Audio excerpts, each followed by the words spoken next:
Well, good morning quirky birders, and welcome to our final instalment of this weekly series. So my painting is now dry. I've put in the green details of the grass, and I just put in the grass around the little dog's bottom as well. But now what we're going to do is we're just going to add in some of the ink detailing. So what I'm going to do is I'm going to start just up with the sky, and all I'm going to do is just using my broader black pen or even a felt tip pen, just going to draw just a couple of little birds, seagulls in the sky. So it's just a little blob and then you put in the wings. So I'm just going to keep it very simple, and we're just going to add the 3 little birds in the sky. And then I'm just changing my pen, and I've now just got my black fine liner pen.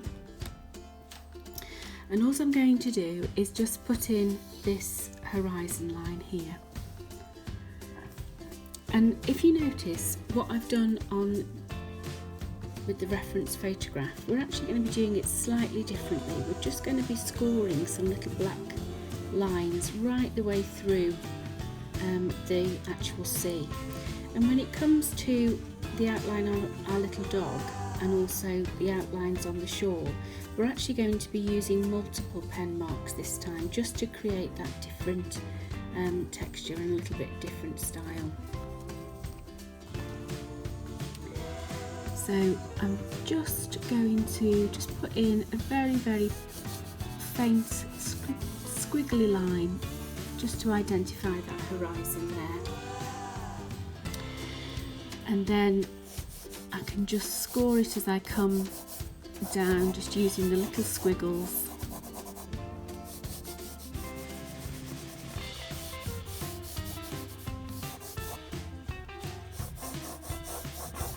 Just create that texture through the painting and the appearance of the sea and waves.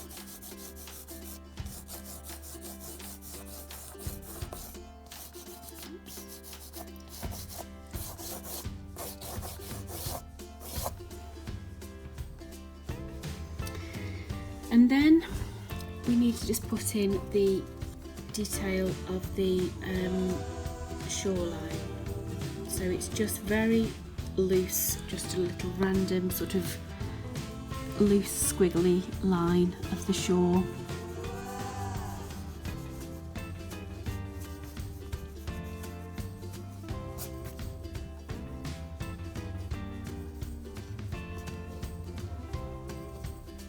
Just put in some of the details of the grasses.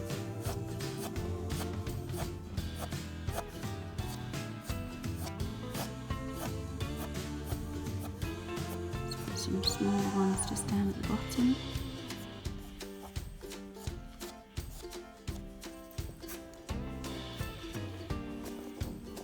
And the same over this side.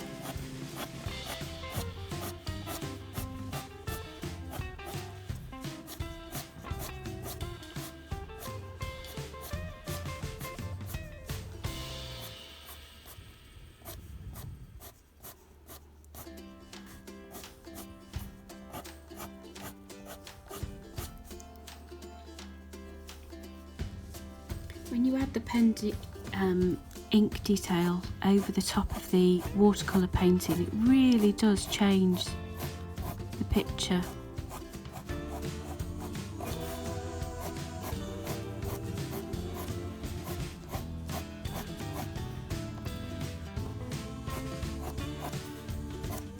I've kept my tape on there for the moment so I can have a nice, clearly defined line.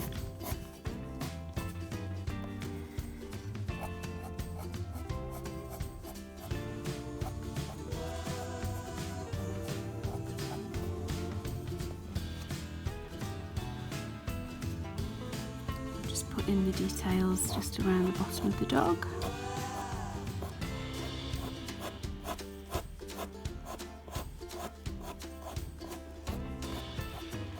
it's nice to have the grasses going sort of different directions. It just makes it a little bit more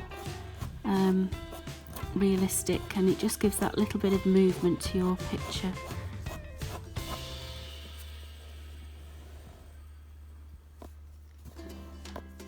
And we'll just do these ones around the bottom of the dog.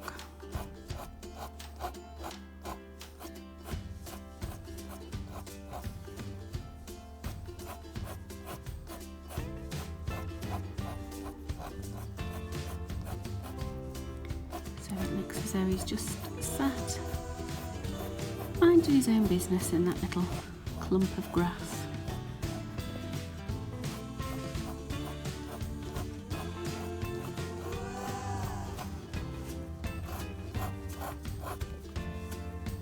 It really does make such a difference to the painting. I'm just going to put in some, just going the other way on this corner just to create that little bit of movement. Let's keep it a little bit shorter. You could, if you wanted to, put in some longer ones and put in some little seed heads. If you wanted to do that, you could add a little bit of a different bit of texture.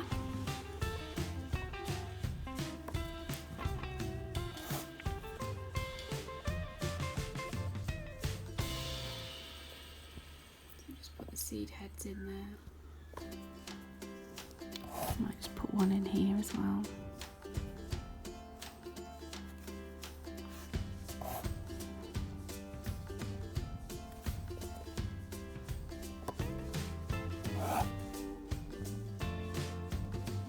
It just adds a little bit of interest to the painting itself, just something a little bit different.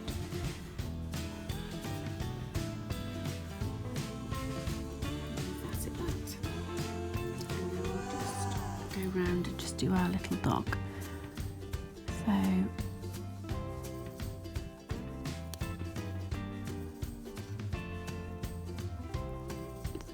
doing around by his ears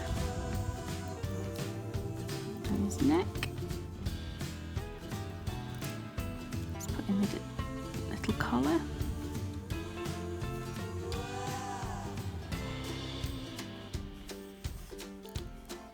His paw, and then we'll just do his folds.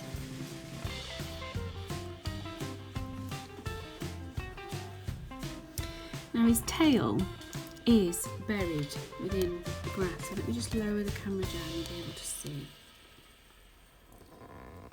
So his tail is here within the grass. Now I'm not going to outline it very boldly.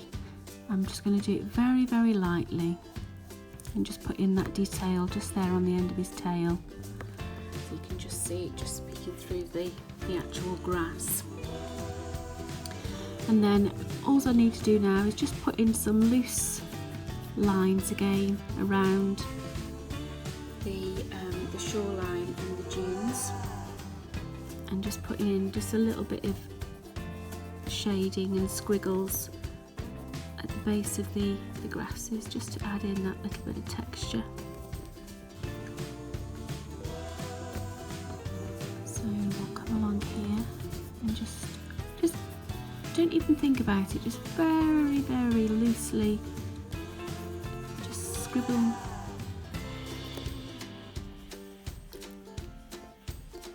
the shading of the beach.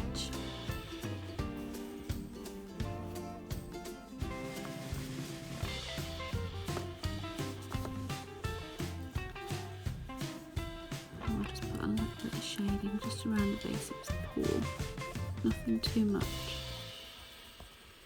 There we go. And then what you can do is, just to add in a little bit more texture, is just go around it with some just broken lines.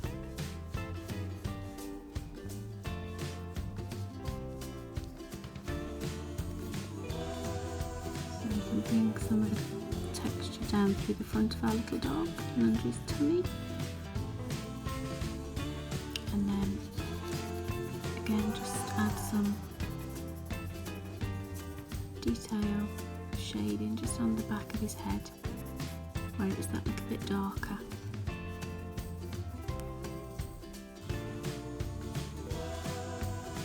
And also on his back.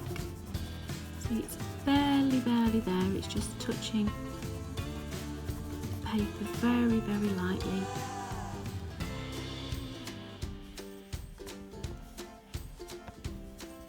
Just going to add in a little bit more detail of the shoreline here.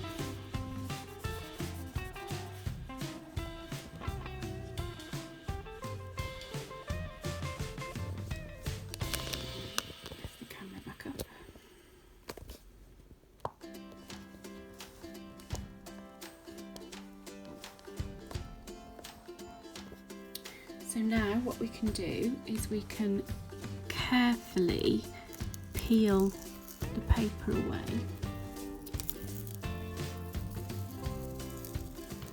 And what you should be left with is that really, really nice defined edge. So I'll just take the paper off this side.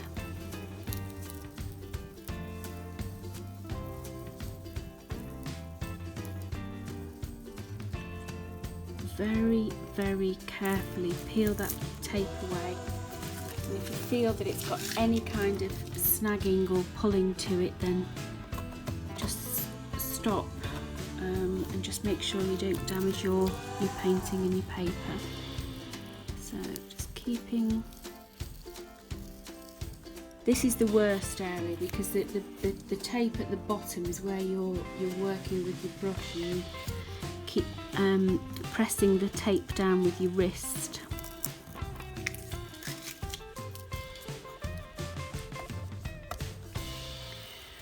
I'll just take the one across the top.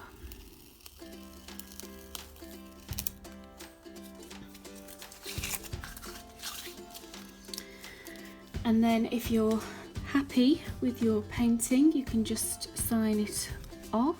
So I always sign mine with a little heart, a little painted heart.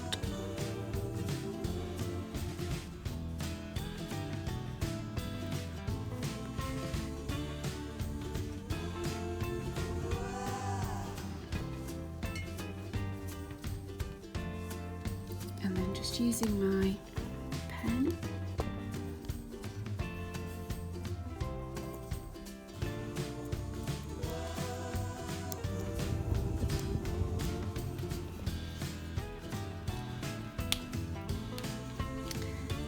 And that is it. That is your finished painting of your little dog on the shore looking out to sea. Well, I hope you've enjoyed this whole process and this series this week. I'm really excited to see what you've come up with. So please do share your work to the page. Enjoy putting in those final details and really bringing this painting to life. I hope you've enjoyed the different techniques. Like I say, in one little painting we've worked with wet on wet and then lifting off as well to create some clouds. We've worked with the glazing process for our lovely sea, and we've also then concentrated on applying some shading and some different grades and tones of the same colour on our shoreline, our sand dunes, and also on our lovely little dog. Thank you very much for watching. Thank you very much for taking part this week. Like I say, please do share your work to the page, and I will see you all again very, very soon indeed. Goodbye.